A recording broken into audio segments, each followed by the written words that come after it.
Hello and welcome.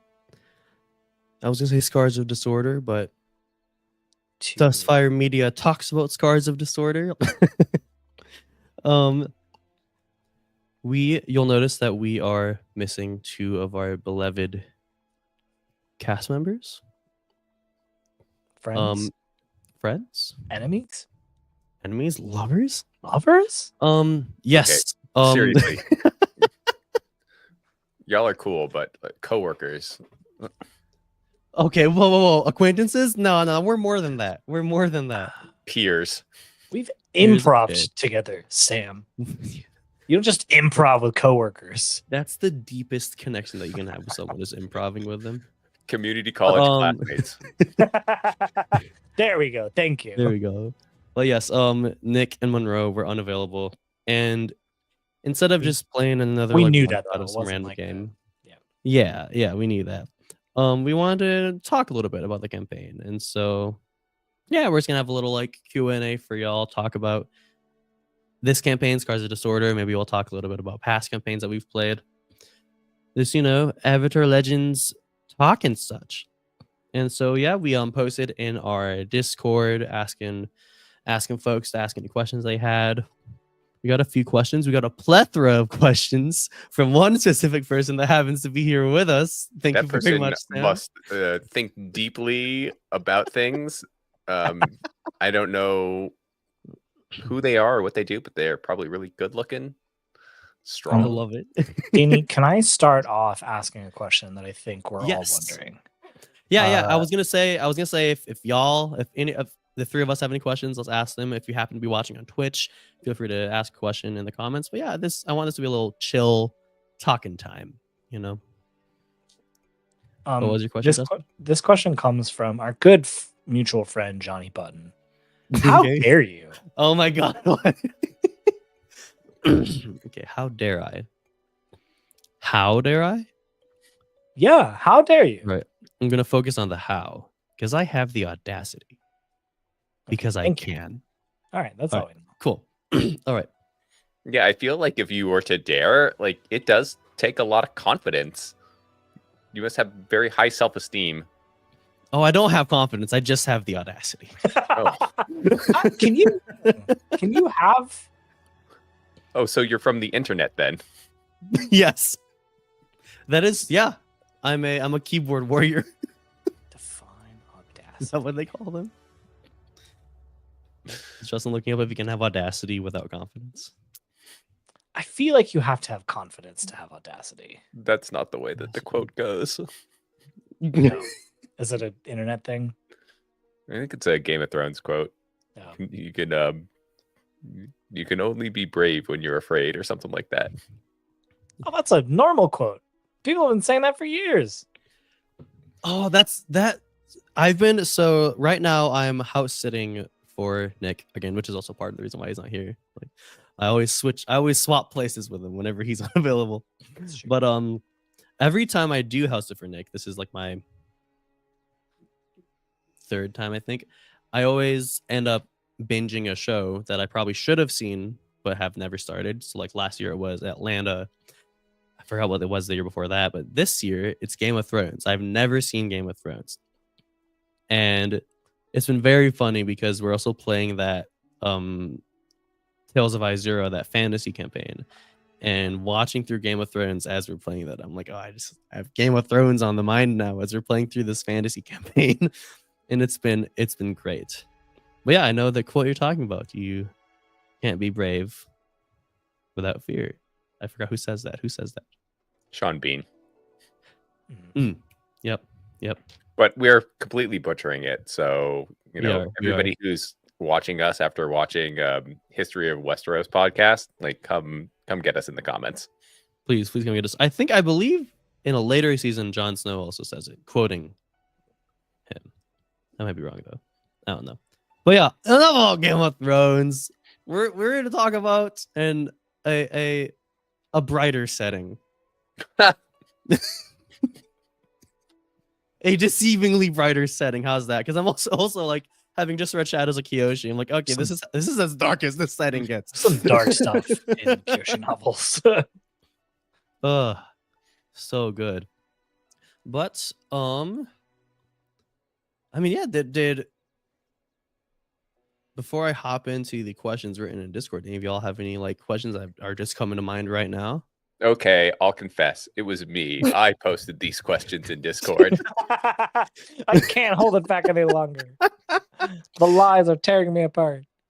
We also have a question from our lovely listener Alyssa, and so we'll definitely get to that as well.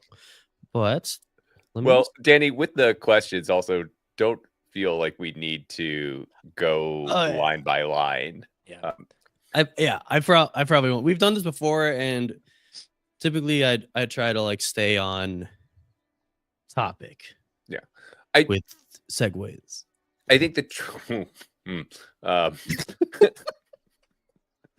I think the reason why I have so many questions is that this is my first long form TTRPG, and it's really such an eye-opening experience for me as a kid who grew up playing Pretend, but never had sort of the container that something like Avatar Legends or any of these systems afford you, or even sort of the ongoing perpetual storytelling element. And so thinking about it from that perspective, like it really, I've been amazed at like how involved and how much the story that we're telling stays with me in between episodes. And I'm like, oh, like that was a really fun beat, or like, oh, I wish I had taken an opportunity to do this. And I'm sorry, Danny, that I'm texting you probably well after midnight your time with just a litany of things that I'm thinking about. But that's been my experience. And so that's where all these questions are coming from.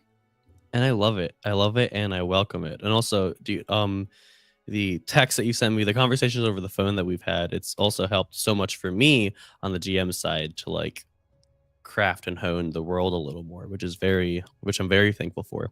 And it's very funny that you talked about like how these stories that we're telling stick with us, because you were just saying in the green room, as we've had a little bit of a unfortunate hiatus away from Scars of Disorder, you've been listening to some of our older to Relics of the New Republics in the meantime, our last Avatar Legends campaign, and you started talking a little bit about it, striking up a conversation on our Relics channel on Discord, which caused Will to talk about how they were just saying how they were missing Lin as well, which is very, very cool to think about. I also miss Jing Min.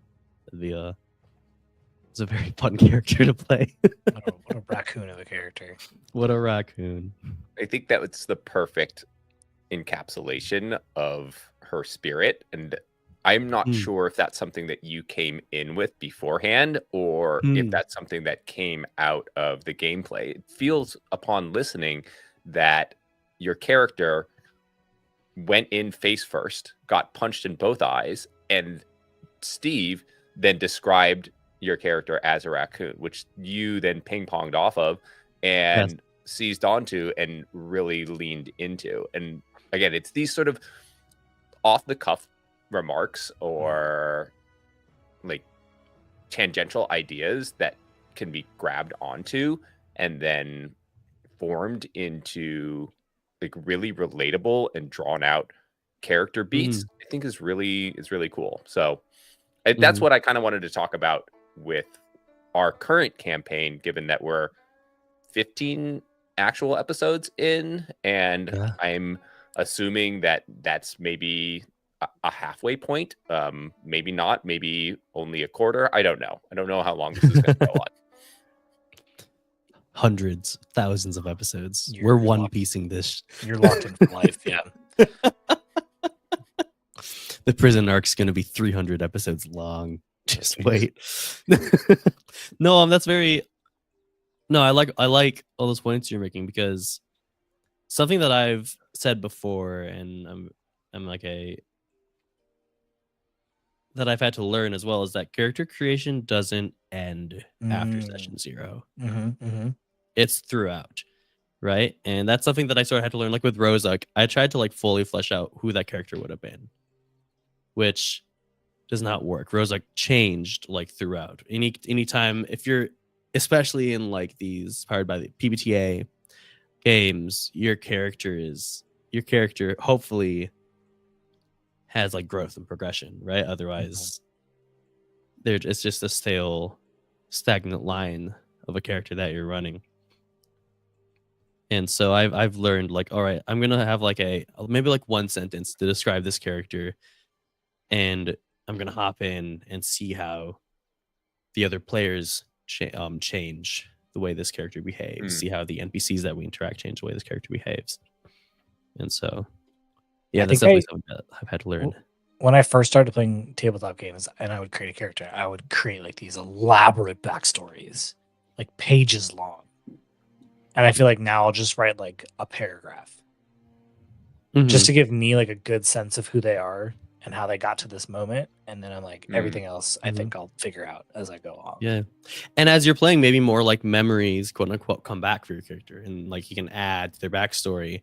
Yeah. In a more like improv sense. And it's nice because you're not like locking yourself into like, oh, like my parents were slain by giant rats in their basement. And then I was kidnapped by the Thieves Guild. And then exactly. Shore, you know, like you don't have to do beat for beat their backstory. You can, you can have the general tone of what got them there, and then let the story. I think I like that too. We do something, we do a lot of like flashbacks and stuff, and there have been, there are times that you think of a flashback that thematically relates to the scene that we either just had or we know that we're going to have. And that influences what the flashback is. But then because you've written that flashback, now that influences how you interact with a scene that's coming up. Which is, I mean, an example from Scars of Disorder when we had the flashback with Haru that influenced how I set the stage for that episode and how I narrated that episode throughout. Like I saw like that parallel with Haru being chained at the end of the episode to the beginning of the episode with the flashback from Haru, and I was like, oh, okay, this will be a really cool story to tell, and it's a really cool moment.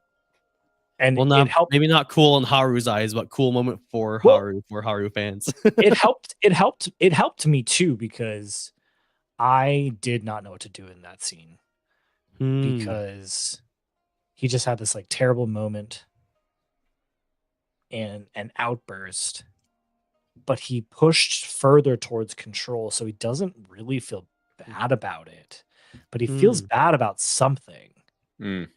And I wasn't quite sure what that was. And so I was like trying to find this line between like I think he felt loneliness, right? He was like trying to put on a mask of like, I'm brave, I don't need my friends, but like he wanted them around. Yeah. But like also with that scene with the Fire Lord, it's like, this torture is nothing to him. He has been through so much worse. You cannot hurt him physically. Oh, that's so sad. Don't take that as a challenge, Jenny. Actually, no, do take that as a challenge. During character creation, there is maybe I can find it in my Google Docs. I took a note, but there's a line that Justin had said during character creation. I think it was, he tries his best to be good. And I just took note of that and wrote, challenge this. That's good. I mean, I think that is at the core of the Razor in general, is like someone who's trying to be a good person, but ends up just falling back into the old ways. Yeah. Speaking of our characters specifically, this arc that we're in right now, the Singing Path arc, it's the first like mostly like single character focus arc that we've had in the show. I've been trying to portray the arc being a little more focused on Teto as a character. How has that been, Sam? Has that been portrayed effectively? How have you? Oh, I've loved it. Like, first off, going back to the idea of backstory, I know that I did backstory work for my character in pretty much the 2 weeks between the character creation and the launch of the actual stream. And I gave the group sort of the backstory, and then Danny, I gave you sort of an expanded backstory, like what are the fantastic different things in the world. And I was extremely like giddy when you brought airbenders into sort of my supplement, or from my supplement into the actual story. And I was like, oh, I know these guys. I know who they are because I wrote them. And so it felt like, as a player, one, it was completely unexpected, and also just gave me a real like hit of dopamine. I was like, I'm being paid attention to. And like the element that I created in my own head, which I was like, take it or leave it, was actually being folded into this story. So that made me as a player feel really seen. And then also I'm already invested, but I'm definitely like even more invested in this. And I think that in this arc, I mean, we've had pretty much 3 real areas. We've had Gowling, we've had the pirate ship, and then we've had this the jungle meadow. Yeah. Right? I think that I am biased. I do like this arc the best. But it's only, I wonder if it's just because it's also in contrast, so such a departure from what we have done before. Like it is like fantastical in a way that the 2 other ones were not. And so I can dig that and get behind it, and it feels like super epic. Like re-listening to the last episode that we all recorded together, or that Nick was here for, Monroe was not here, that was just bananas. And and Danny, you turned it up in like the last act of that episode and went to a place where I was like, whoa, this is way bigger than what I had imagined it to be. And I'm really appreciative of you sort of taking it there. And I do like the splits of the characters. I like the fact that we can go off on our own and explore our own things, and I'm excited to see what happens after that. And I think there is a conflict within the character that I play, who wants to have connection with Haru and Ling and Mei, but their backgrounds are so much more full of violence than his is. And he wants to see them as people and relate to them, but it's very hard for him. And so this, I see sort of him as testing, like, can I be like them in this way? Is there a way that I would be able to do that? And I don't know what's going to happen. So we'll see. Or like, I wonder, even inversely, like, can I be around violence and be okay with it? Yeah. Yeah. I don't know. I'm not sure where that is. Yeah. Yeah, because in this arc, Teto's already been kind of challenged in the sense of, can he be the one to enact the violence from Yamsen, from just the certain situations? Yeah. And so far from what we've seen, Teto's still opting not to, which I respect. Yeah. You know, Teto's holding that aspect of himself strong. I think we'll see as well. It's been interesting to sort of rock with this character and be almost more talkative than I thought that I was going to be. And I think it's also it's a functionality of just having not had a full crew for as long as we would have liked, where somebody's got to fill the space. But I really did see Teto as not the main character, and maybe it's my own trepidation, being like, look, I'm new at this, like I don't know how to necessarily weave this character into a story, but sometimes there's been gaps, and I'm just like, all right, I'm gonna talk in this sense. And so I feel like he's taken on a life and sort of a dynamic, which I'm wondering, like, is this the right direction? Because I originally wanted to play him as a surfer and sort of get back to that like goofiness, and I feel like he's a little bit more snippy than spacey at this point, and I don't know how I quite feel about that, so I don't know but I mean, maybe that's the edge that has been put on him by just hanging out with these people. Has developed, sure. I just had a thought. Sam, I would love to hear you and your thoughts on like the pacifism and specifically like how Teto thinks about pacifism. Because I was literally just thinking, I was like, well, we see Aang fight people, quite a lot of people. We see Aang throw people off cliffs. Yeah, you know what I mean? Like there is a level of violence that Aang, even being a pacifist, seems to be okay with. And yet I feel like Teto even has an aversion to hurt people. Yeah, I think that the reason is Aang can get there because of the tragedy of his backstory. If you think about it, Teto's been fairly sheltered.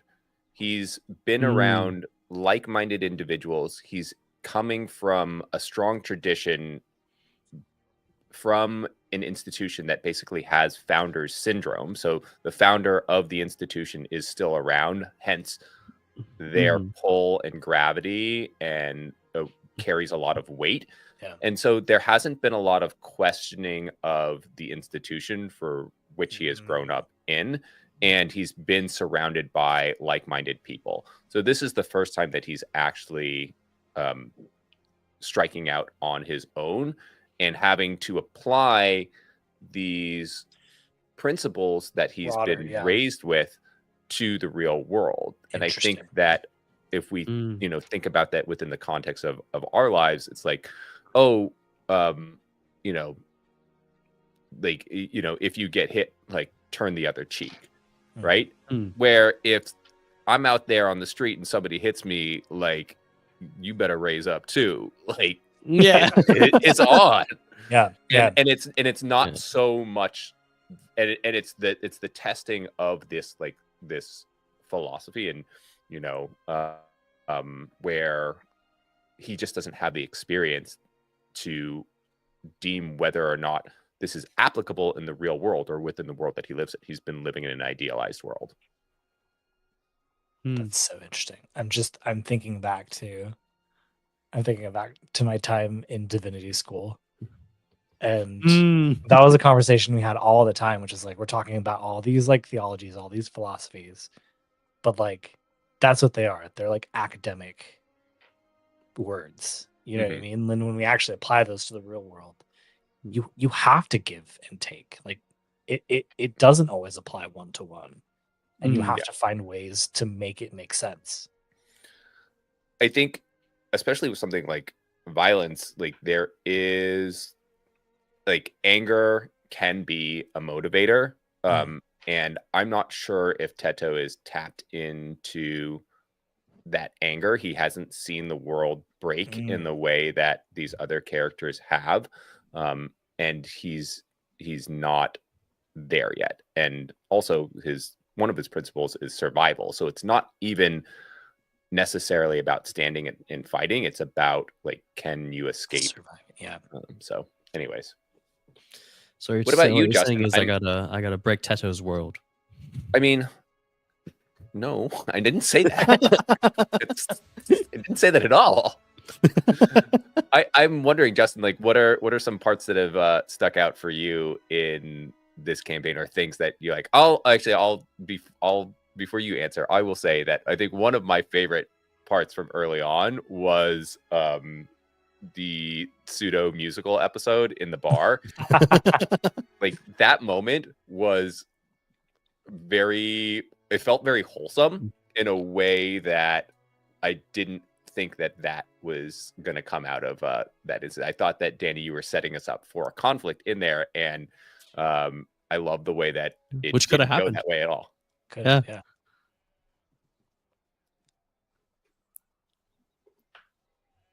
Sorry, what was the question? What have you liked? What have you liked so far? Oh, I liked that scene too. That was fun. What have I really liked? Um,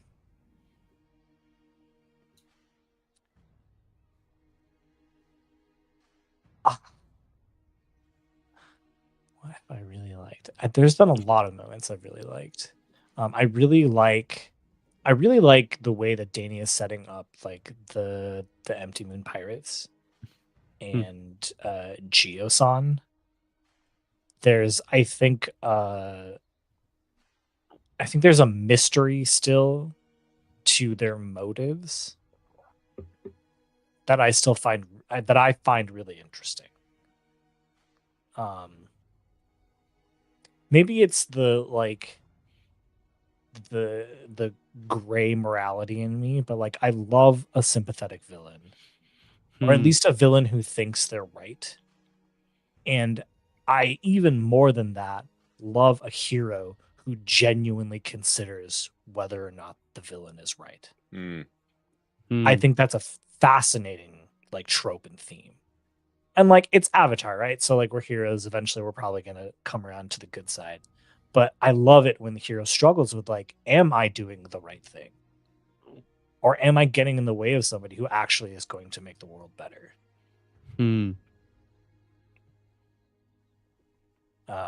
I think because I think especially too with these characters, so many of them have seen so much violence that like it just doesn't ring true for me to be like, well, we're hurting less people. Like we've hurt people too. And we'll probably continue to hurt people to stop you. You know what I mean? So like, who's to say that we're right and you're wrong?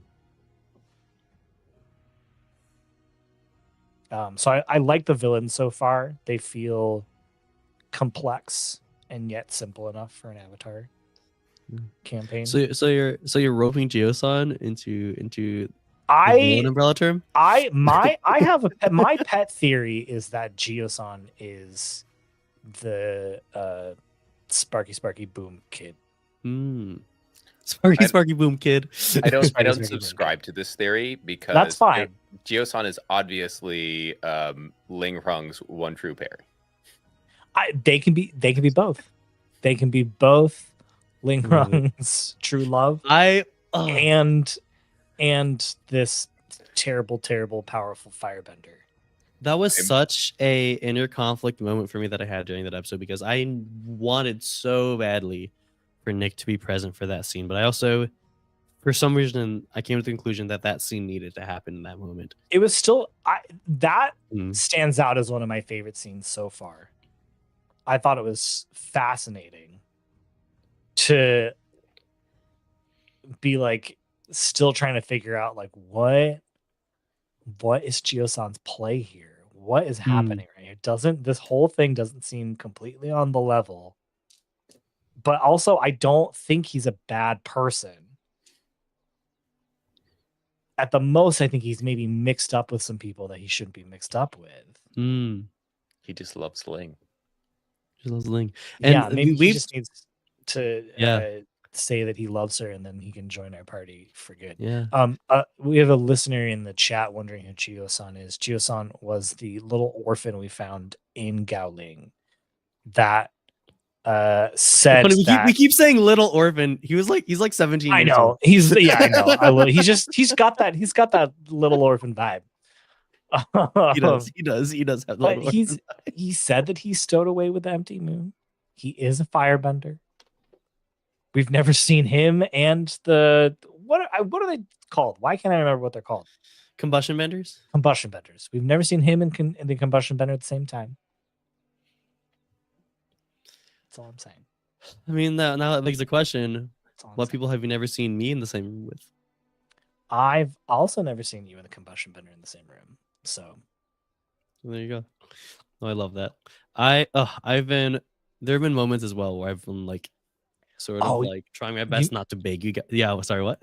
I just thought, you know what other scene I really loved that I think set such a interesting relationship really early on was May and Teto staying up in the inn and getting drunk together. That was so good. A really interesting scene. Just I think because it's really fun. I love those early scenes in almost every campaign, especially in these narrative focused campaigns, when players start to make intentional relationship decisions. There's just fun to see those develop organically. So fun. That was the very first episode too, I think. It was the very first episode. That was very fun to see. That was very fun to see. I was gonna say I've been trying my best throughout jamming this campaign to not beg you guys for your like theories. Oh, I'll give them. And you have. Very cool to see. Danny, I have no theories. I am playing to find out. That's there you go. There you go. As in the rule book, and that's what I'm gonna do. Justin, the listener to the narrative, has theories. Justin, the player, is playing to find out. There you go. There you go. Danny, is this your first time GMing Avatar Legends? Have you done one shot? You did a one shot, right? I did the one shot. I did the Ash and Steel one shot with. That's right. Who's it with? Who were our guest stars? I have to look it up. But we had guest stars from a fellow pod, and that was very fun. Yeah, it was a 100-year war setting. Justin played as a Judy. Yeah, he used very fun. Yeah, he used like a hypno lamp to do things, and that was very that cool. Character concept was dope. Oh my god. It was Benders and Brews. Benders, that's what I thought. It was Benders and Brews. Yeah, that was great. Can we go to one of my other questions then, which is about other character concepts or other playbooks? If you feel like you wanna drop any, because Justin, can you describe, if you remember, what that character was and like what her weapon was? And it was just I was like, as soon as you told me that, or as soon as it came on the pod, I was like, wow, I love this character concept. It's one of my favorites I've played as well too. I think I wish I could revisit her. It was another Razor. I really liked the Razor. I played it. That was kind of like a test. I was like, do I like this character concept? Oh, I really do. I'd love to see it in action in like a full campaign. But it was a Judy who escaped Bossing Say, escaped the brainwashing, and became like a teacher. And she stole one of the like green lamps. Yeah, that's right. She had a real like maternal affect towards the other characters. Yeah. And so she didn't fight. She wasn't an earthbender. She was a technology user, and the technology was this brainwashing green light. And it wasn't like I'm smart enough to not be like, I'm gonna do this and like brainwash the bad guy and really ruin Danny's campaign. It was like small stuff, like leave those kids alone, walk over here and fight me, sort of stuff. It was fun. It was a fun concept. That was very fun. She sacrificed herself for her kids and didn't die. Yeah, there was a little post-credit scene. Yeah, she's still out there. Yeah. What's his name? The Long Fang. Long Fang was doing had her unconscious on a like a stone thing. I don't know what that was. I was just like, let's make a really ominous scene to put after the credits. You do that. I really love characters that have like, again, are like trying to be good people, trying to do right to the people in their lives, but struggle with this like underlying like bubbling of anger. And like, what do they do with that? How, like, when that anger comes out, how do you reconcile that with all the good you've been trying to do? I think I love that as well too. Yeah. because it just naturally also creates story beats, which is always a good thing. Oh yeah. Danny, oh wait, go ahead. Yeah, I want to hear about yours because you've done 2 very memorable characters in long campaigns. I'm not sure if you. Yes. I don't remember any of the one-shot ones for you. So I played, I believe, in one shot. The one Johnny ran. Yes, the one Johnny ran, and I don't know if it was a razor. It was a character. There's the playbook with the "This was a victory" move, which was like, the adamant. Yeah. That I would love. That was so fun to play, and that's the reason I would revisit that in and of itself, because that would be just so fun to play again. That's just such a cool move. Also, Justin and I have spoken about this as well. Playing the Prodigy, which was the playbook that Jingmin was very fun, but there were some aspects of it that I wasn't really able to tap into as much, because the Prodigy has a lot of, like, they modify the training role a little bit, and they're able to like learn techniques that they otherwise wouldn't be able to learn from their like teammates, which fits a lot more well. That's very bad grammar in a more like long form campaign, right? Whereas the Relics campaign was a little more like just like, all right, cut to the point, next scene, action, get to the action. And so I wasn't able to explore that aspect of the playbook a little bit as well. And so that's something I'd love to eventually revisit. Be very cool, interesting character to play again, or playbook to play again. Yeah, I also think too, like, yeah, it was not only like action to action, but I feel like when your campaign takes place in a single place, like Relics did, it's hard to find spaces of breathing room. There are very few times in Relics that you had a moment. Yeah. And everything's more condensed, if that makes sense. Exactly. And I think that's not just like a mechanical thing, but it's like a narrative thing too. But because we're traveling, right? We skip over some of in this campaign, in our first campaign, there's lots of traveling. We skip over that traveling. But if you were playing the Prodigy, then that would be a great time to be like, I'm going to practice this move I saw so-and-so do in the last fight. You know what I mean? Or like that sort of thing. I'm going to practice with my companion and teach them something. Yeah. So, I mean, maybe that's also an encouragement to players wanting to play this game to not only think about what playbooks you're interested in, but like, do they fit in the type of campaign that we've set up?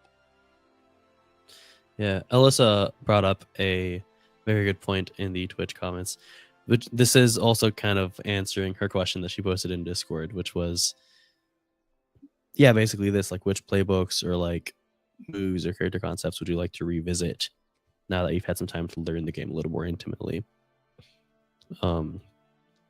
Stan, did you have anything? We sort of answered your form of the question. Oh yeah, I mean, like, I really want to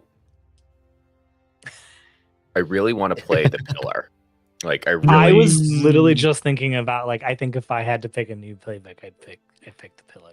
And I've done the Pillar, and this is the guy I pitched in the character creation episode, which I had played before in another one shot, and it was a lot of fun. And this was the animal control guy who had I love that idea. Yeah.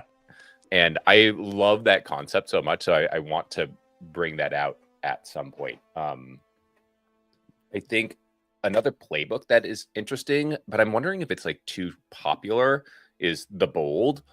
That one seems like a lot of fun as well. And it's mainly because of the playbook specific feature where you have to do all these different things. I haven't landed on a character concept that I love so much to fit with that. Like, sometimes it's the concept and the playbook, they just go together so well. I'm just like, this one makes sense for me to play, which is how I feel about my Pillar idea. It's like, this one is standing out. I think looking at all the moves, like the actual playbook moves, I I also like the idea of the outcast. Yeah. Fun. I feel like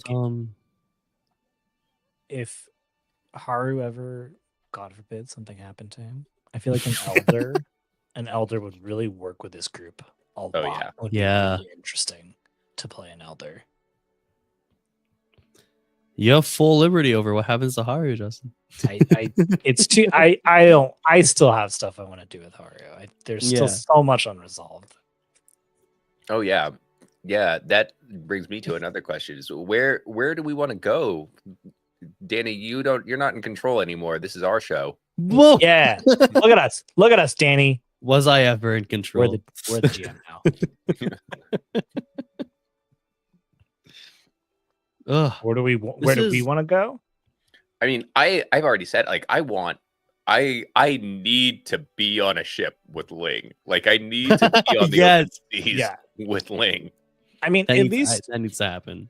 In my head, the overarching thing, right? Like, I see us traveling to a bunch of different places, trying to get a bunch of different political allies for the Earth Sages, yada, yada, yada. I agree. The two places that we absolutely have to go, there's got to be some sort of pirate arc on the seas. Yes. We have to go to the capital of the Fire Nation, because that's going to bring up so much for May. That's going to bring up so much for Haru. I mean, there's also Haru was an assassin and has been all over the world. And I haven't said this to Dady, but I'll say it now. Like, I don't know, maybe the next place we go, you're just like, hey, you've been here, Haru. You've killed people here before. These people remember you. You know what I mean? Like, I wish you. Again, I'm so glad you told that to me. I'm so glad you said that. There's space for that, I think. Like, that's obviously, like, I wouldn't start with that, but that's a great GM move right there. Right? That's a great GM move. Like, oh, we try to convince the innkeeper to let us stay in his inn, even though it's full, and you murdered his son. We missed, and you're like, oh yeah, Haru, you remember this person now. You killed his wife. Oh, wow. You know what I mean? Like, that's small potatoes, Firelord Zoru. You don't need to be going after some random innkeeper's wife. Like, you've got bigger political fish. Well, but I mean, the thing is, like, the way I envision, especially like assassins in this sort of time period, but just in general, is like, he probably had a target, but people got in his way, and he had no qualms then about people getting in his way. So there's untold amounts of people that he has hurt. Yeah, and I give you full permission. I give you full permission to make somebody that we encounter be somebody that's some. I am so glad he told me that, and I beg all of my players to give me things like that, because not only is it just great for storytelling, but it's also great for GM move fodder, which I need. Oh, yeah. There have been, you guys know that there have been moments where I'm like, okay, what is a good GM move? What is it? Well, and hold on, that's why I want to get to the Fire Nation too, because I know Haru has those 4 big mistakes that he's made. Yes. That he thinks about constantly. And those can't come up now in the singing path. That'd be weird. It'd be weird. It wouldn't make any sense. But if we're in the Fire Nation, it would make sense. Make a lot of sense. Yeah. I mean, who knows? It could even come up in a place like Ba Sing Se. Or Ba Sing Se. Yeah. I also agree with that. Those are the 2 places that I want to go. I mean, it seems like we're going towards the Eastern Air Temple. Mm-hmm. I think what I also want a little bit more is I need more definition on Feng.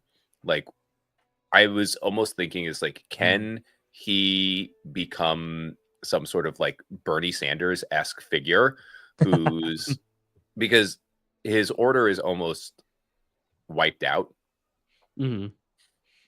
But there is something about the Earth Sages that he fights passionately about and wants to preserve. Yeah. And I guess at this point, we've been going there, but why?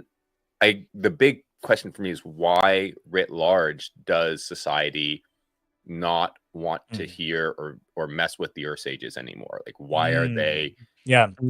So I don't know if you have that answer in there, but if you do have that, it would help me sort of be able to triangulate like what is special about this person to be on the outs of all these powerful people, yet still engender the protection that this group is giving him. Yeah, and I'm just throwing out Bernie Sanders as like an example because like man has been, you know, telling some truths and, you know, firing up some people, and he doesn't necessarily like fit into the political structure of our country right now. Obviously not from the right, and even not from like the Democrats either. Yeah. Like he is out of space, but at the same time is still like getting a lot of passionate response. I love it. One of the things that I wish that we could have clarified a bit more when we were doing character creation is that we've often said that they're like, oh, the Earth Sages are like being taken out, and it's I think it's more that the loss of so many powerful Earth Sages when there's that transition to Avatar Kyoshi has created a political waning for them. So it's not that they're like all dying. It's just that they don't have the power they used to have, and now they're trying to get it back. Exactly. Yeah. So they're like politically on the outs, and they're trying to get it back. And I think that's far more interesting because politics are this space where like Fung probably thinks he's right. Yeah. But maybe he's not. Yeah. And I think what is it that they believe that is an ideology that is shifting away? Yeah. And maybe it has something to do with the Avatar's approach. Yeah. And the way that she's choosing to handle things versus the last couple of Avatars. Yeah. And something that you mentioned too, Sam, is like what's like affecting the overall like world's view on the Earth Sages as well, right? Like, because for the most part, it doesn't seem like, at least it's something I've been trying to portray in the world that we've been playing in, is it doesn't really seem like the majority of people care so much about the fate of the Earth Sages, right? And I think there's a number of like real world, like canon, not real world, but like canon things that happened that affected that, right? Like the false Avatar. Yeah. Right? I think that's sort of tainted the world's view on the Earth Sages, as well as Jianju and the atrocities that he committed, right? Yeah. Yeah. And on top of that, just all of them, the mass poisoning. Sorry, spoilers for the Kyoshi novels. I think when that happened, I like to think about like some people in the world being like, they had it coming, you know? Yeah. Maybe the more like extremists in the world. I don't think canon people know Jianju poisoned them. Yeah. No, yeah. That's not what I'm saying as well. I'm saying like the fact that they were able to. I'm like, oh, but it's just like it's just another thing, right? Like it's like, oh yeah, of course the power of the Earth Sages are declining. Like they didn't get the Avatar right, and they let themselves get poisoned at a very important secret meeting. Yeah. And that is interesting because we haven't really wrestled with like, why do we care about protecting Fung? Yeah.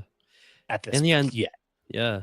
And just on Earth Sages as well, something that was so interesting to me reading Rise of Kyoshi was like the way that the Earth Sages were portrayed, and that, I mean, like the high tier like monks of the air temples, right? They're like these spiritual leaders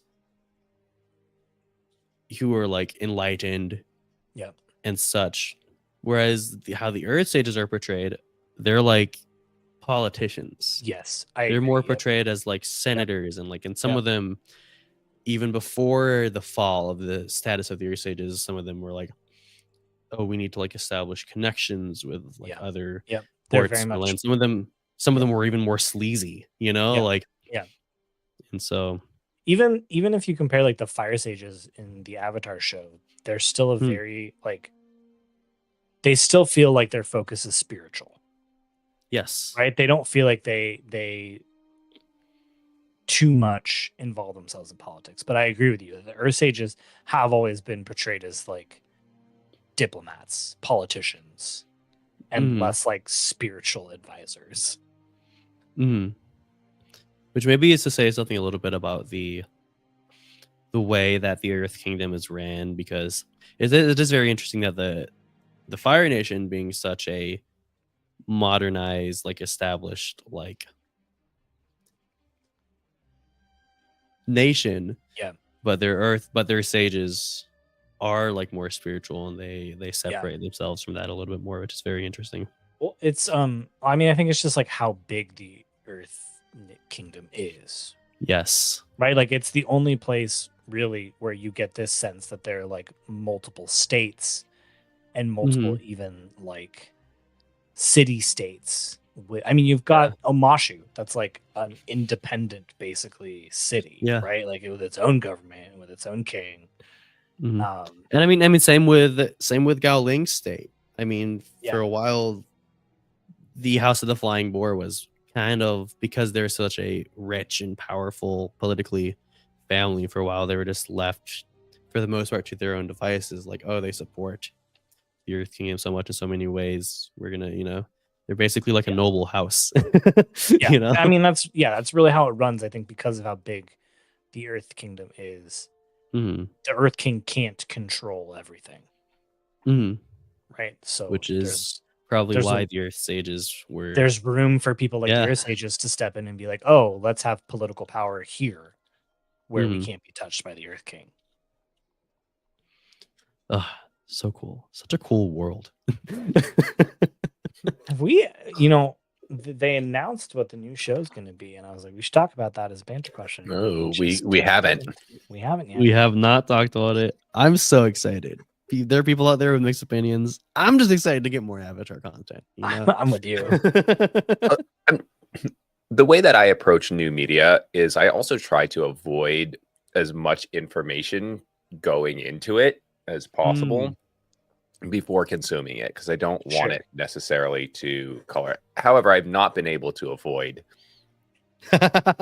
this new Avatar series. I think it's a really interesting to look at it on the spectrum, given that as a cultural touch point for literally a generation of people, Avatar: The Last Airbender is a high watermark, because it came through at a time when the people who are adults now were still watching cartoons, but it spoke to themes that they could identify with and that they could see resonance as they grew into their adult lives.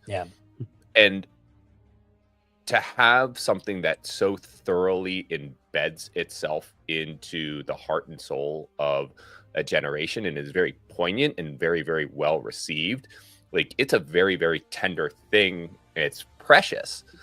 So you have other iterations. You've got the live action movie, which is universally panned and disregarded.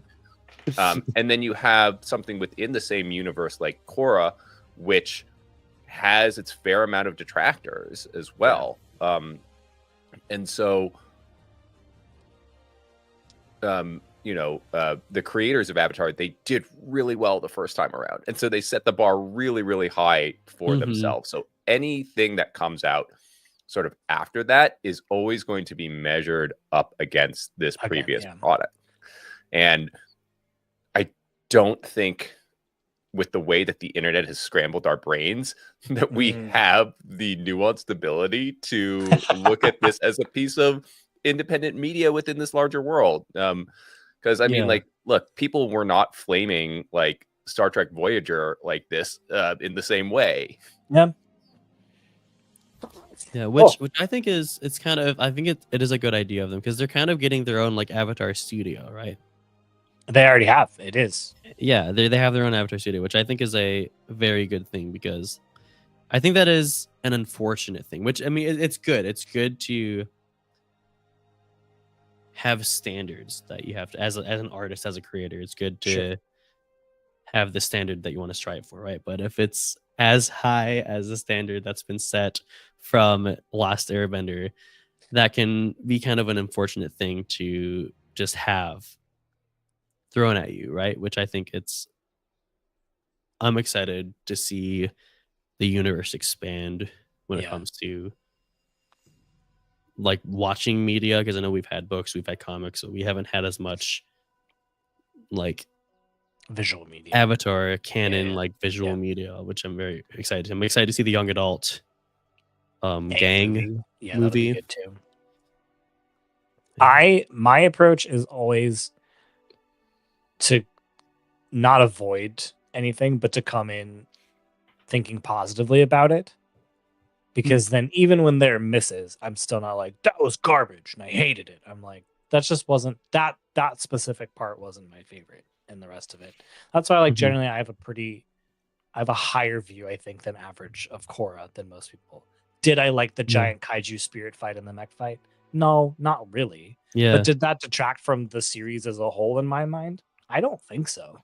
I think the series as a whole was pretty solid. We were just talking about Game of Thrones earlier. Much like Game of Thrones, the last season of Korra was definitely the weakest, in my opinion. but there was also some really, really interesting stuff in there. Though. Cool. And such cool stuff. The power vacuum of the Earth Queen getting taken out, and so like who steps into that? But a literal dictator. Power vacuum. That's so interesting. Like there was some really interesting political stuff that happened. Were there some stuff that I did not like? Absolutely. But I think as a whole, the villain was fascinating, and that made and Korra's struggle with trauma was so important that like the highs are high for me, and they don't detract enough from the lows to make me think poorly of it. And I think that's what'll happen with this new series too. If you go in with a hopeful and positive attitude, even if there's stuff you don't like, I don't think it's going to be bad enough that you'll think it's bad. There might Your be choice to use the word power vacuum in relation to your Queen's fate is so hilarious. I was also going to say that everybody who's questioning about Disney's new live action Snow White, please take heed of Justin's words. So, I mean, like, my Rio saw it with his mom the other day, and she said, like, she enjoyed it. Like, was it amazing? No. Was it enjoyable? Yeah. I think when it comes to Korra, what made that series stand out to me was the fight animation.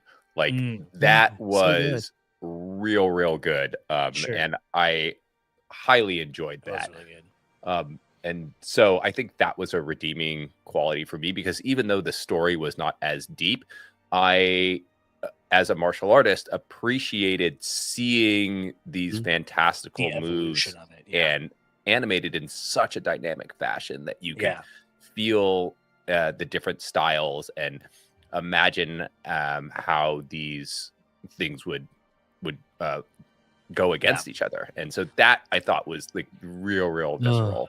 I mean, I think there are fights in Korra that I think about on a like semi-regular basis, and there are very few like full fights in The Last Airbender that I can remember. But like well, I mean, when Tenzin's fighting the Red Lotus. The Red Lotus. Yeah, I was just about to mention that. So good. That might be I would stand on the hill that that's the best fight in all of Avatar universe that we've seen. That whole fight is so good. In my opinion, I think the best fight in the entirety of Avatar universe is Azula and Zuko's Agni Kai. But it's very good too. I mean, the whole end I cry every time I watch it. So I think Avatar: The Last Airbender is just 10 out of 10. Good. Yeah. There's an emotional component to that Agni Kai that I think heightens the actual fight. But if I'm just looking at like a fight, the fight with Tenzin and the Red Lotus is so good. Dude. So many of the fights in the third season of Korra are just so cool to see. Anyway, yeah. Ooh, what fights from this unfortunately won't apply so much for our, because we've only had 15 episodes. But what are some fights in some of the Avatar campaigns that we've played that you guys have really enjoyed? Or Sam enjoyed listening to, or also enjoyed playing? We've had a couple fights in Scars. Yeah, cool. We've had a couple. I mean, jeez. Now I'm gonna have to call up my my podcatcher and see where we're at. I mean, well, I think I have just been listening to Relics, and so I am liking. I really did like the what's it called now? Oh, the pro bending part of it. Yeah, and I thought that was interesting as a mechanic. I remember reading about it in the Republic City expansion, and so it was nice to hear it played out. I wish that it went on longer, but also I understand why it didn't for the sake of the story. And but it could be fun to see that in a league setting or something like that. Like that environment inside of Republic City, which is already like a sandbox, like just felt like another, like you could go deep on the pro bending arena. It'd be fun to have like a pro bending focused campaign. Yeah. This is so funny because a little bit of a little side tangent. I prepared for the possibility of you guys entering into the fighting pits in Gaoling. Oh, there were fighting pits in Gaoling? Dude, that's where I remember Toph was. Why did you say that? Yes! Oh, man!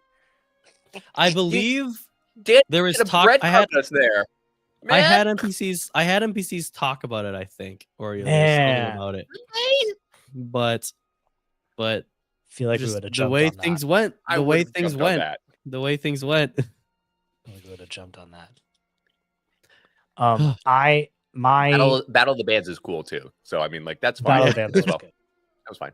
You know, fighting pits or band battle. In our very first campaign, the fight at the Fortress of Ash, as Osa and she plummeted off of the mountain, and so good. Rozek was fighting his nemesis on the top. So good. Oh my gosh. I was just watching as Monroe and Nick, or rather Liko and Shay, were just trying everything they could to save Osa. Yeah. And I was just there on the other side of the map, just like it was. I mean, yeah, talk about like one of those fights like Agni Kai where it's got like an emotional component as well too, and it's heartbreaking to know that everything you're gonna do is futile and it's over. I didn't want to mention that one because it seemed like very obvious as well, but that one is it's there. There's some really fun moments in I like the one where in the first campaign everybody was fighting and there was like a dragon. Is that right? That was it fun. The arena? Yeah. Yes, that was a fun one. Yeah, that was very fun. Yeah. No, there were some good fights. I mean, the very last fight, that was very cool. I might be a little biased, but that was just a really cool moment for Rozek as well. Just even though he wasn't the Guardian anymore, just like fully, just so aggressively, so defending everybody, the other players. Yeah, it was very good.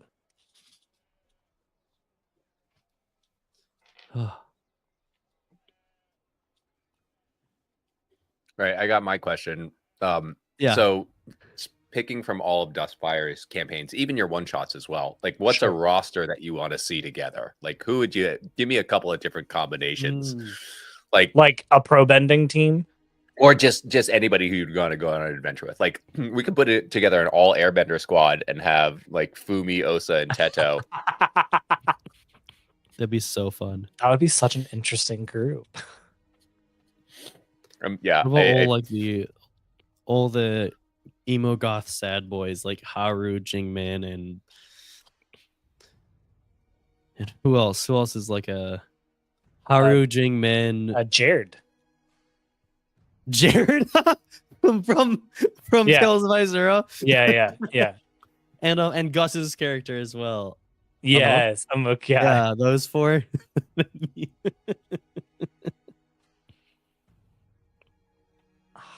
a good question. You think Jingmin is in that group? I'd put the other three together. Yeah. Like I feel like who would Jingmin pair with? Or like who would be a funny character to just see Jingmin interact with as well? Oh, I think Johnny's first character from The Professionals.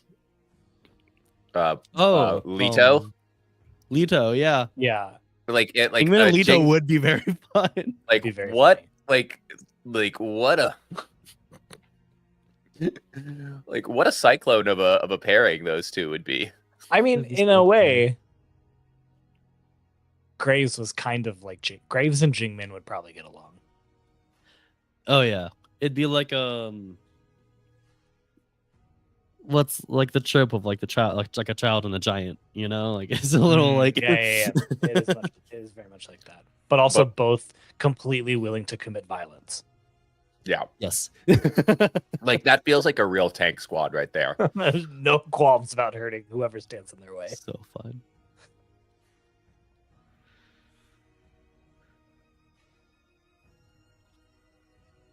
I'm just thinking in terms of like pro bending now too for some reason. Your pro bending roster. There's been several of those like on like the Avatar Reddit and like Instagram, like because you can only choose one from water, earth, and fire. Yeah. So the more people like to this tick Twitters do, but I like to think of an airbender, a firebender, a waterbender, and an earthbender to have on my team. I'm just thinking like if you're gonna structure a campaign or a one shot around these ones, how about this? How about Ling Hrung, Lin Encloth, and Ren Song? That would be very interesting. I feel like it would be just a bunch of people kind of deferring to everyone else. Yeah. I don't think so. I think Ling has some like Ling would take command. Sometimes I mean like she would take command like reluctantly in a way that is sort of like what like you it's one of those out of body experiences where you're like what's going on? Why is this happening? Yeah. Why is my mouth moving? Why am I saying these things? I'm okay. This is changing your question. Oh, Alyssa just said Rozek and Tetra would be very fun to see them interact as well, and I agree. Very well. I think I would take this is I'm now changing it to the pro bending team. I think I'm going to take Liko. Ooh. And this feels selfish, but I'll take Haru as the earthbender. It's okay to be selfish. These are made up characters. It's not really you. And there wasn't a firebender in Relics. So then I'd probably go May would get it done. May would get it done. You would take May over Rozek in that situation? Well, it begs the question: do you want someone? Do you want your firebender to be more offensive, or do you want your firebender to be a little more defensive? That's a good question. You know what? Maybe I'll take Rozek because that might throw people off. People would probably expect an aggressive firebender, and having one that might be a little bit more defensive would probably add a component to the team that would carry us forward. Yeah, and the I've made jokes about this playing in the Flying Bison campaign, but Liko, the way we've told the story and portrayed Liko, she is one of the most powerful waterbenders that has ever existed. So I think Liko's a great choice. I don't think you can use those specialized techniques in the pro bending arena. You'd be disqualified. But also in the pro bending arena, you are surrounded by fountain. It's true. It is all fountain. I think that we did a great job with a character that Monroe asked some great questions, was new to it, and just wanted to try new things. And I was like, I'm not going to say no. I'll say yes. And then we will find a way to make it make more sense. I mean, thinking about Flying Bison podcast, I always go like, I mean, because we were, a lot of the focus was on our party as a whole, right? Yeah. But whenever I think about that show, I think of Liko as like the main character. Yeah. And I know it's probably more reasonable to say that like Osa and Ren are probably the main characters. Ren, yeah. But Liko's story was just, it's such a good one from start to finish. Yeah. It was good. It was good stuff. So we've talked about this before. There are people like Johnny. Johnny loves like a non-established IP to create a world in, because then he can just do what he wants. I find the challenge of trying to make it make sense in the world that already exists to be a more fun, creative challenge than like, what can I come up with? Just carte blanche on whatever I can think of. I find that to be true as well. Like, I find it easier in this system where I already know what the world is, know what the rules are, know what the upper bounds of a character's power is. Like, it's easier for me to fit in this way. Like, and I think this is probably why like D&D doesn't appeal to me as much, because like that fantasy, high fantasy, that's not my preferred space to hang out in. Like I love a more like Eastern influenced world that has like these sort of martial arts aspects to it. Like that's just what I've always liked. I grew up on the Journey to the West stories, and specifically these like Chinese editions that had been translated, which are basically picture books talking about Sun Wukong and the Monkey King and how he met up with like the Tong Priest and Piggy and Friar Sands and how they traveled through. So all of my like very formative experience in sort of fantasy world building was really grounded in like this Chinese mythology. And I've tried to read Lord of the Rings, but it has not ever stuck with me, and it hasn't resonated with me in the way that it has with millions of other people. So Avatar feels like a safer and easier space for me, who's new to this sort of stuff, to jump into. Whereas if it was what you all are doing with like the high fantasy, I think that'd be harder. I think I could do space stuff though, but like high fantasy is harder. Yeah, I love GMing first of all, and also playing in the Four Nations. I love just being able to think like, what's something that hasn't really been explored too much, or maybe even something that we really like haven't seen before, but makes sense within the setting, or even just be really interesting to see in the setting. Yeah, right. But like that still follows the rules that has been established. Yeah. Right. Yeah. Like I you know, we don't know what'll happen after this, but if I ever get to GM a campaign again, I know I've when I GM, I often do like a horror episode around Halloween, and I've been trying to think of ways to make like zombies make sense. And there are like in Avatar, and it's not too far off. Like there are tons of like Chinese and Japanese like myths about zombie like creatures that I think would be fun and interesting in the world. I mean, like a question that I asked that I've been using in the current arc we're in too is I was like thinking like, has there ever been like a basically cult that worships dark spirits in the Avatar universe? So you know what? They just released a mobile game. I've been playing it. I pre-ordered it long ago. That has that. I did too, but it has. They worship Father Glowworm. Yeah, it's a cult that which was very funny because I saw that and I started playing it and I was like, this is very funny because our cult worships a giant terrifying hand spider. I feel like I come up with the most horrifying creatures when I don't have any visual plan for them. Like in the trophy campaign, the top hat guy, that was just off the top of my head, much like the Panther Ray and much like the Dark Spirit in the Singing Path.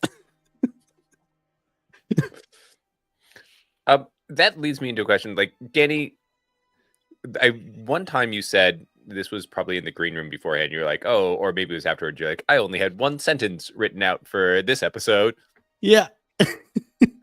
Like, how much prep are you finding yourself? Or maybe here's another reframe. Again, I've been listening back to Relics, and it feels to me, and correct me if I'm wrong, that Steve had like different pages or different plots or hooks that he would slot in, and different characters or different things that he had prepped beforehand, and then he would slot in as appropriate wherever the situation took him, and like the information would be released in one form or another. It did, for that campaign, it felt very story based, and for the campaign that we're doing right now, it feels very like open world, which I'm totally digging. And it just, like, I can tell that as much as the players are creating the story, it's the style of the GM and the approach that also is determining what's gonna come out. And I'm maybe it's not a question, I just wanted to put that out there and hear both of your thoughts about it, because between Justin and Steve and Danny, you're all ostensibly doing the same thing, but obviously you're doing it so differently. I feel like I'm also being super basic about this as a TTRPG newbie. Oh yeah. I think you're right. I mean, there are different styles of GMing. Sorry, what were you gonna say? No, you're good. Yeah, I mean, so there are definitely episodes where I'm like, not that like, oh, I didn't like have time to like prepare for this, but like I don't know what to prepare for, because I feel like preparing, writing things down, thinking of like, oh, this will happen ahead of time, will only hurt the story we're telling. Whereas there are other episodes, like say for example the ballroom fight in the Gowling Estate. I was like, I want to prepare for this. I want to put some like touchstones in place, because otherwise I feel like the players won't have as good of a time, right? Like I want there to be like things for them to discover here and like story points to hit. Whereas like in like the Singing Path or like in the jungle, I was like, all right, let's just see what happens. Let's see where the players take us. And over more of like an overarching style that I'm using is I do try to make what happens in the individual episodes and the decisions the players make inform where the following episode will go as well, because I think that just, especially in Avatar Legends, having a more character focused drive just calls for just a better time for the players. Yeah, I do. I think that knowing Steve, I know that's just like how he operates. He operates very much like I need to prepare for things. Spill the tea. We want to know all the background on Steve. So of everybody, I've known Steve the longest. I feel like sometimes he's just like not even on this continent. He can be very spacey. He can be very spacey. But it's what makes him such a good dreamer. And also his schedule's like opposite.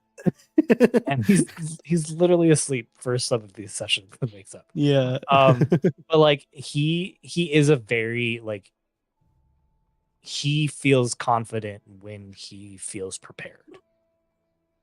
And so I know Steve, and I think Johnny is like this GMing as well too. Both of them like to prepare a lot more. I think Danny and I are both a little bit more similar in our GM style, where it's like, I'm going to come with a very loose idea of what this episode might look like and where I think it might be going. And then we'll kind of see what happens from there. Everyone GM's different. And I think what we discovered too, even with when we were playing Heroes by Hearthlight, now switching it to 5e, is that means that there are some games that don't jive with the GM style. And that's okay. Like that's, and I think it's easier for a game to not jive with a player, but it's harder when the GM is like, this isn't a game I want to play. Yeah. Because I do feel like it might be sort of a subconscious like sense. I do feel like how much fun the GM is having does kind of influence the mood of the rest. Yeah, of and the how confident they are as well too, I think. Mm-hmm. I think there were even sometimes Steve and I were actually having a lot of conversations behind the episodes of the second campaign, where I would throw out suggestions, and I was always trying to find this weird balance between like, this is just not how I would have done it, and trying to be like, I think this still works. And then there were sometimes I would be like, I think that playing it this way is going to be better for how the game functions. And you might want to loosen up a little bit and just see what happens. Like mechanically versus narratively. Sometimes both. Sometimes both.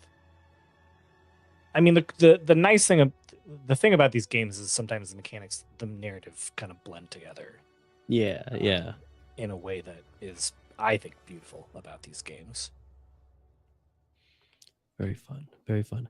I think we should do one more question. Okay. And then we can sort of start winding down. When are we going to roll dice, Danny? I've been fiddling with these 2d10s, which I don't think I've ever been rolled on this show. I rolled a 9. Wait, I'm gonna roll some right now too. That's a hit. I got a 6. Do I add anything to that? Shoot. No, you all get -4. Or does anybody want to help? Harmony. I just rolled, so I can't help. Oh, okay. Well. Sorry. But yeah, so I'm looking through some of Sam's questions, unless something came up from either of you that you want to end the night on. I don't know. Favorite NPCs? Favorite NPCs? That is a good one. I also really like your 10th question here, Sam. Between the 3 Dustfire Media Avatar Legends campaigns, what stylistic differences stand out? And what was/is particularly awesome? It is kind of what we were talking about. Oh, yeah. But I guess the feel between the 3 different campaigns. Well, I mean, kind of what we've been talking about blends into that, right? Like, it's why Relics felt so scene to scene, right? Like, it's a breakneck story from the beginning to the end. It doesn't really. I mean, we started like wounded in a hospital. It doesn't let up at all, and I think that that is because of the way that Steve GMs. Is because he kind of is there with the destination in mind, whereas like I didn't have a destination in mind for both seasons of the first show until about maybe 50 to 70% of the way through the season. Then I'm like, all right, I think this is where it's going now, and I'm gonna start moving my way towards that. And if it gets there, it gets there. That's been that what was very interesting about the start of Scars of Disorder was that just now entering in this arc is the sort of the first time in a while where the sort of hits have let up on you guys, because between like the ballroom fight and the pirate ship, it's just sort of been like, all right, we're fighting and we're running and we're fighting and we're running, which has been kind of cool. And I think that was sort of my goal as well starting this. I was like, I want to get into some like action soon. Right. Like I want to like get into like a crazy fight pretty soon after starting. Well, I mean, it makes sense with what our campaign is, which is protecting somebody that someone else is hunting. there's going to be a lot of fighting and running and fighting and running and fighting and running. Which is funny for you with two characters who are pacifists that do not want to fight. Yes, very funny and very cool. And two characters that don't want to run. I'm saying that now. Haru hates running. Haru and May. Yeah, I feel like May hates running as well.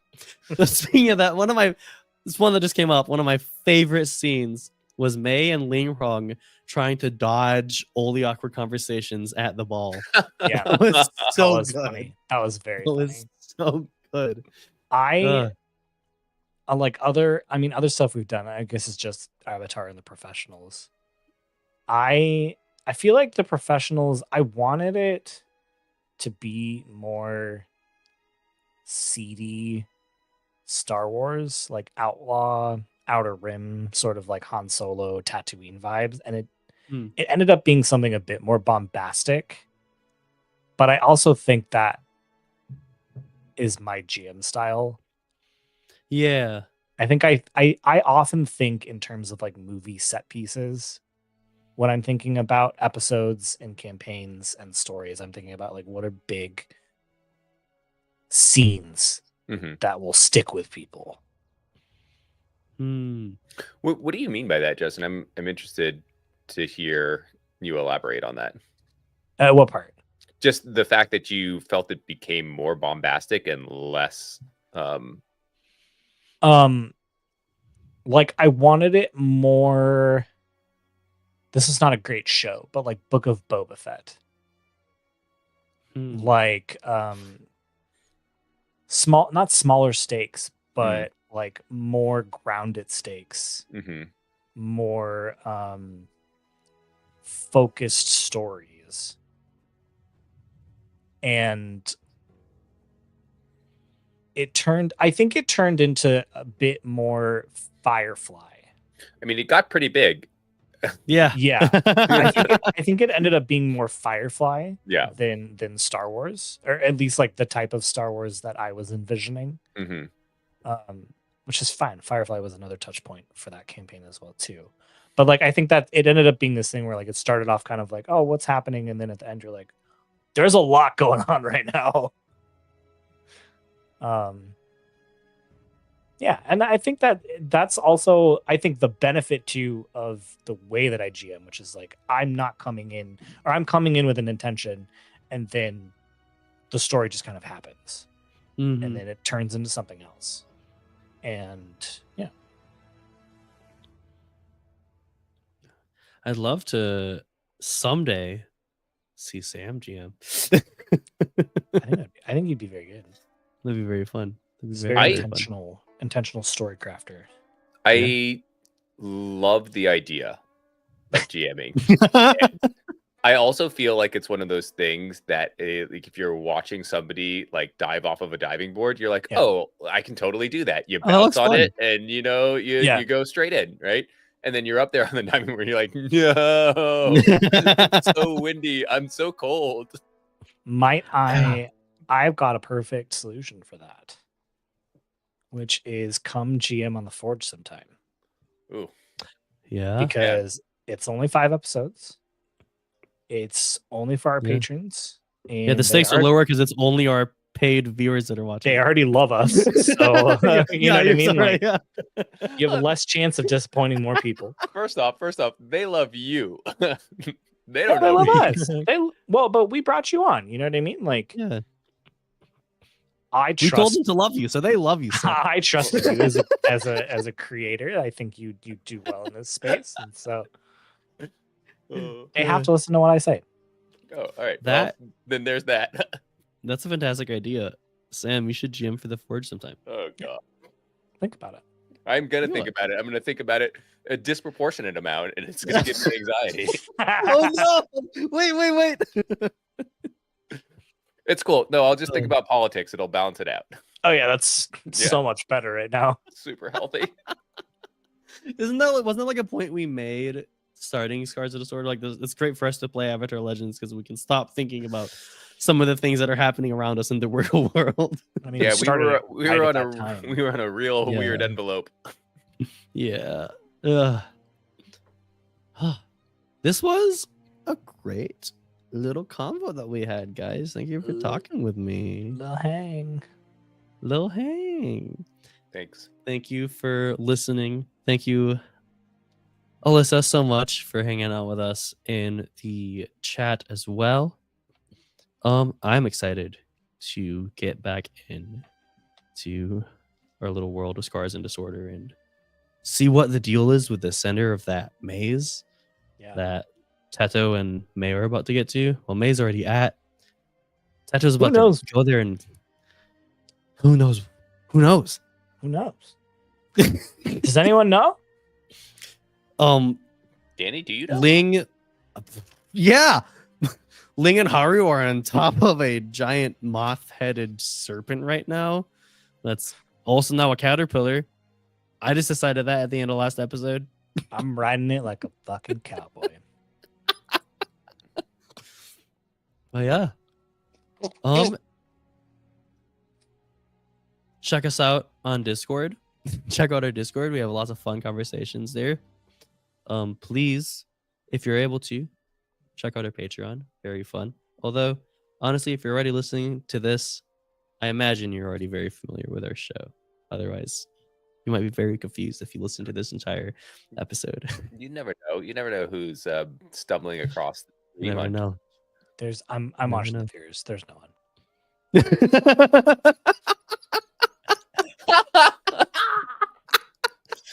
Maybe they just have some sort of I don't know, cloaking device.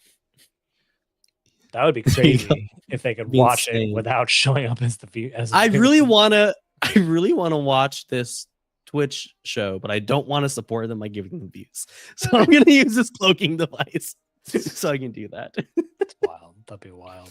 Wild. I don't know. You know how like Signal is the new messaging service that everybody's using? Yes. You know? Yeah. Well, is that the one where you could share your top secret plans on? I haven't heard anything about that.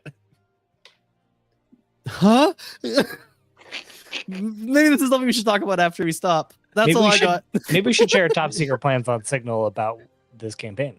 Oh yeah, maybe and we'll accidentally text one of the listeners. Oh, that's the last thing I want to say is Johnny, Steve, and I have a group chat called Secrets of Disorder. Do you really? Yep. Where I just talk to them about things that I'm thinking about. That's fun. I know Steve would do that with me too. He would tell me some things. Yeah. It's so you always. I feel like every GM needs that one person that's not involved. Like the outside of game council. Like that you can be like. Yeah, it's helpful though. It's helpful to be like, does this story beat that I'm thinking make sense? And for them to be like, oh, what about this or change that or like, oh, that's really good. Yeah. I want to know the truth. Are they like in your text messages judging our character choices? Like, oh, why would they do that? No. They might be judging mine. Oh man, I was gonna say No. I like if I was in that group chat, they're better people than me. I'm not gonna say anything, but yeah, it's been very good and very helpful. That's so funny. We'll release those on Signal once the campaign. No. Yes. All right, well, that's all I got. That's all we got for you folks. We'll see you next week. We'll be back playing next week as well too. Playing the campaign next week. Monroe will be gone for one more week. Monroe picked up. I'm also gone. Oh, you're gone? That's right. Yeah. So we're not playing next week. In due time, part 2. we will be playing. What if you all just like hardcore interviewed Nick? I feel like he would be very open to that. He would talk about anything. You could platform him in such a way where you could probably just walk away and he would. Hence, the spell that I named after him in our Heroes by Hearthlight campaign. He would love that. And listen to that episode to learn the name of the spell. All right. See you in 2 weeks then. Yes. Bye. Bye. Later, Cat Gators.